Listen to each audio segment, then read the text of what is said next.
ഞാനും എന്റെ ബെസ്റ്റിയും കൂടി എയൂച്ചി മണ്ടയിലെ സിറിങ്ങത് എന്ന ഗാനത്തിന് ചുവട് വെച്ചുകൊണ്ടിരിക്കുമ്പോഴാണ് അത് സംഭവിച്ചത്. എരുമ അലറുന്നത് പോലൊരു ശബ്ദം. മീൻചട്ടി പൊട്ടിത്തെറിച്ചു എന്നാണ് ആദ്യം കരുതിയത്. അല്ല, അതെന്റെ വാവച്ചിയായിരുന്നു. ചില നേരത്ത് വാവച്ചി ആഫ്രിക്കൻ ധ്രുവക്കരടികളെ പോലെ ശബ്ദമുണ്ടാക്കാറുണ്ട്. ഏതോ കാട്ടുചെടി എവിടെയോ പൂത്തു എന്നതായിരുന്നു ഇന്നത്തെ വിഷയം. മെഡിക്കൽ സയൻസിൽ ചെടിയോ മാനിയാക് എന്നാണ് ഈ രോഗത്തിന്റെ പേര്. ഇതാണ് ആ പൂത്തുലഞ്ഞ ചെടി. ജാപ്പനീസ് ഭാഷയിൽ സക്കൂറ എന്ന കൂതറ പേരാണെങ്കിൽ നാട്ടുകാർ ഇവനെ ചെറി ബ്ലോസം എന്നാണ് വിളിക്കാറ്. ഈ ചെടി തന്നെ താൻ പൂത്തു എന്ന വിവരം അറിയുന്നത് ഇൻസ്റ്റാഗ്രാം വഴിയാണത്രേ. ഷവർമ്മയ്ക്കുള്ളിലെ ക്യാബേജ് പോലെ കണ്ടമാനം ആളുകൾ. ഇവളെ കൂടാതെ മാടമ്പള്ളിയിൽ വേറെയും ചില മനോരോഗികൾ ഉണ്ട് എന്നുള്ളത് എന്നെ അക്ഷരാർത്ഥത്തിൽ ഞെട്ടിച്ചു. ഈ എടുത്തുകൂട്ടുന്ന എല്ലാ ഫോട്ടോയും തന്റെ നെഞ്ചത്തോട്ട് തന്നെ വരുമെന്ന് മനസ്സിലാക്കിയ ഇൻസ്റ്റാഗ്രാം ചന്ദ്രനിലും അല്പം സ്ഥലം വാങ്ങിയിട്ടുണ്ട്. ആണുങ്ങളുടെ ഫോട്ടോ ഇക്കൂട്ടത്തിൽ കാണാൻ കഴിയില്ല. എങ്ങനെ കാണും? മിക്ക ആണുങ്ങളുടെ അവസ്ഥ ഏതാണ്ട് ഇതുപോലൊക്കെ തന്നെയാണ്.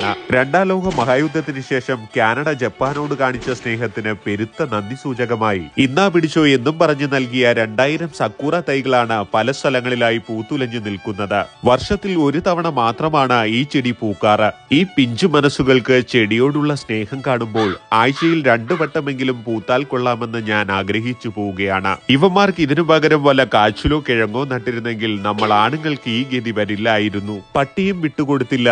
എടുത്തു 2 ഫോട്ടോ.